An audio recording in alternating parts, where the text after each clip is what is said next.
This van is for a guy whose brief was basically he wanted a van that looked like a surf shack or a beach shack of some sort. A little bit of a rustic vibe to it, but he certainly wanted all the mod cons, and he had quite a healthy budget, so we went with this, you know, really timber kind of look and vibe van, a lot of brass nautical kind of hardware and stuff like that, but it's got a really modern battery system and everything in it, so it really packs a punch too.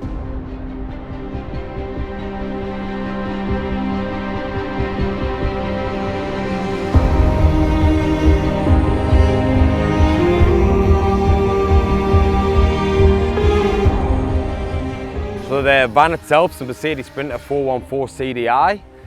They're a really good van in respect to the long wheelbase. It's got a 4.2 metre long cargo bay, and the payload is 1724 kilograms, and you can actually get a small little GVM upgrade that brings that up to around about 1900 kilograms. As a standard on tiny home campers builds, we like to install these custom made roof racks. The idea of these roof racks is to maximise the amount of solar you can have on your roof, but they serve quite a few different purposes, especially on Sprinter vans. So a Sprinter van's sliding door actually comes all the way up to the roof line, which means that you can't actually have a wall mounted awning. If you attach it directly to the van, you've got to have a roof mounted awning. The problem with that is that then you can't have EnerDrive solar panels in the east to west orientation, which means that you can't fit as much solar on the roof of the van. So these roof racks are specifically designed around the size of EnerDrive solar panels. We can generally get 4 solar panels up there, a skylight and a max air fan. This one doesn't have a skylight, so we've basically got 2 max air fans and 4 solar panels. But if you only have 1 max air fan, you can have 5 solar panels, which would actually give you 900 watts of solar, which is epic on a van.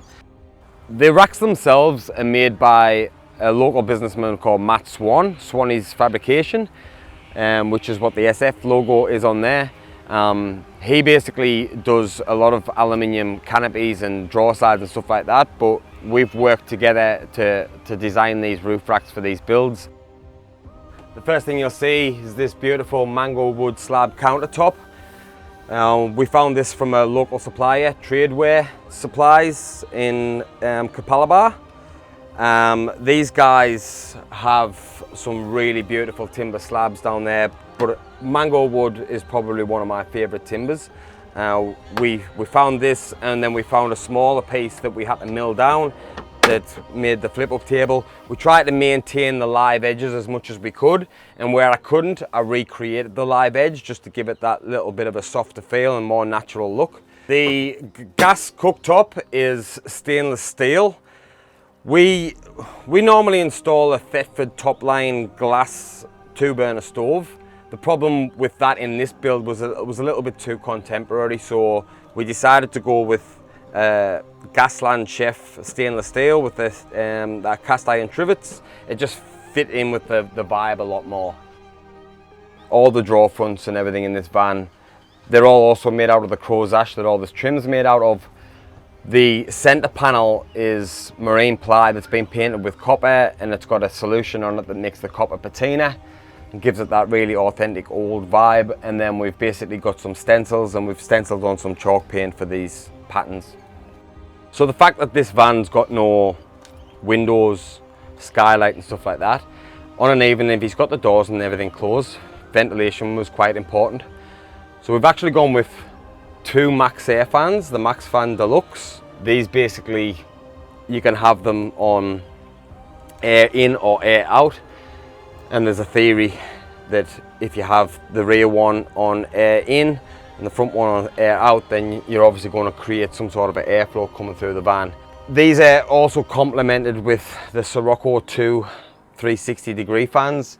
These little fans are amazing. They pack a massive punch for the size of them, and they're actually super silent. So when you have the 2 Sirocco fans and the 2 Max Air fans going in here, even with the door closed, it's so breezy in here, it's really, really comfortable. To keep in with the nautical feel of the van, any vents that we did, we got from like boat supply places and stuff like that. These are brass 160mm vents. This is actually where the fridge is underneath the cooktop. So we've basically got a circulating airflow. The brass vents just look better than your standard black plastic vents. Light switches from a place called Paddington Hardware. They're a little bit like that early settler type of look, got a little bit of an industrial feel to them. They're actually quite a good quality light switch, so we've enjoyed using them in this build. When we had this mango slab ready to go, we noticed that there was a small crack before I'd cut out for the sink. So we actually did a bow tie repair. There's 2 black butt bow ties in there, and the crack was filled with epoxy resin with brass and copper pigment in it. Once that's done, we were able to cut out the hole for the sink. The sink is actually a concrete butler sink. This is from a company called Light in the Box. This is same as the tap. The tap's really beautiful and ornate. Both pretty high up budget-wise, but definitely give the van a really authentic vibe. The tiles are from Beaumont Tiles. The client hand-picked the tiles himself. They actually come in a larger format that we just cut them down the middle and used them as 6" by whatever length the tile was. The coach light are actually from Beacon Lighting. They're actually a 240 volt light. We just wire them into the 12 volt system, and we use bulbs from a company called Liquid LEDs that fit into 240 volt appliances, but they're a 12 volt bulb. So it basically turns your 240 volt lights into 12 volts. All of the hardware on the cabinet doors is from either Paddington Hardware or Coastal Vintage. What we have here is like mooring and tie down points for boats to tie up to the jetty or whatever. We just felt like they were a bit of a unique thing to use as a handle. They work quite well. These are actually hopper locks for windows, so I've slightly modified these. These basically turn and pull out, and this little tab hooks in behind this striker plate and keeps the drawers closed. We kind of feel like they've got the look of those leather straps, but they're made of brass, so they just look a little bit better. The handle, obviously, it's kind of the elephant in the room. It's absolutely oversized, but I think if you're going to get away with it in any build, it's this one. It works out perfect because it doesn't come out any further than the shower, so you're not going to catch yourself on it. But this is basically just the wardrobe. It even comes with an authentic creak. So the shower in this van, we came up with the idea of having a nib wall rather than a fully closed door on this van.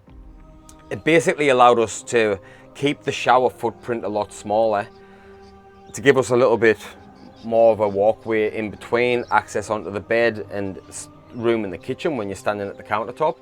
So what we basically did was we came up with a shower rail system, just made out of copper pipe, that if you want to have a shower, you undo this latch and you swing this out, and it basically gives you a little bit more width for your elbows to go in. So it's basically increased the width of the shower by about 150mm at the top, and then obviously when you're not using it, you store this away like that. This shower will have a portable toilet that sits in it as well. I always recommend a portable toilet in small showers because that way it can be easily removed while you have a shower and it's not getting in your way. The shower itself is constructed pretty much like you'd construct a shower in a house. It's got structural timber framework, it's got marine ply sheeting, it's got fibre cement sheeting, it's waterproof membraned, and then it's got tiles. These tiles are actually large format stone tiles, so you know there is a little bit of weight in them, so obviously the construction techniques had to be over and above to make this shower absolutely bulletproof. The shower pan itself has pebbles in the bottom. It just gives that more authentic outdoor shower type of feel. And the shower head itself and the tapware is from America. Believe it or not, you can't actually get tapware that looks like that in Australia anywhere. The ceiling in this shower is actually a piece of transparent blue perspex, and we've painted some clouds on, and actually on a backing board we've painted little birds. so it really does give you the feel of having the sky above you when you're having the shower. And we've got a small alcove here with a small copper pipe as a barrier on it, and that's just to keep your toiletries in. So the size of the bed is 1400 by 1800. It's a custom made mattress by Making Mattresses.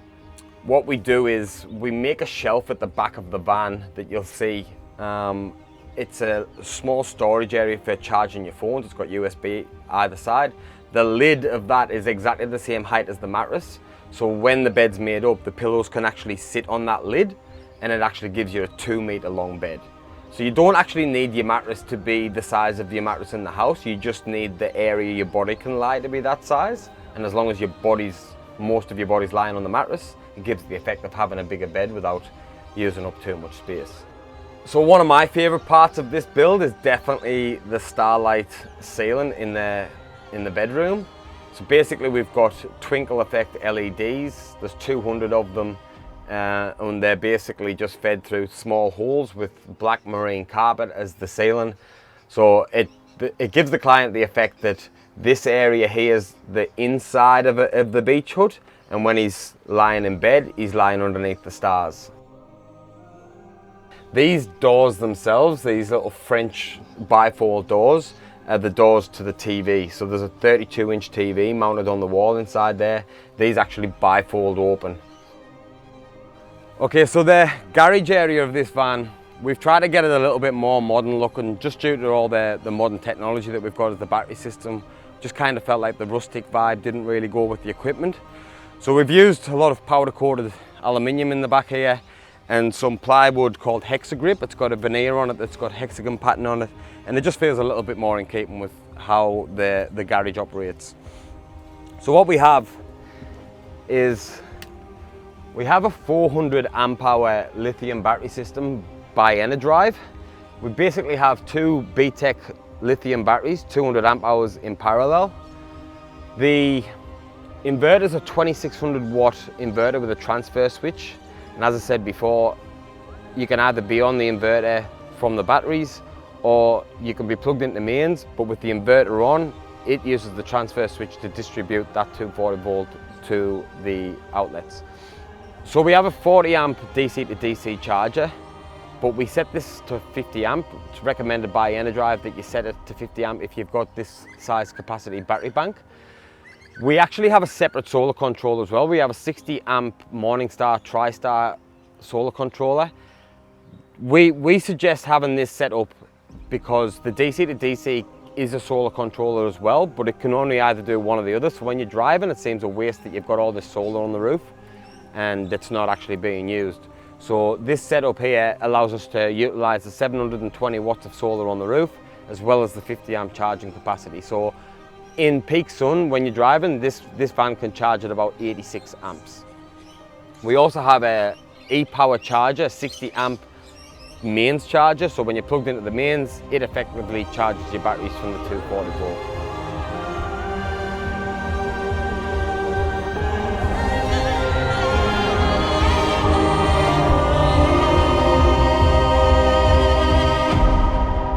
Alright guys, thanks for watching the tour of the Surf Shack.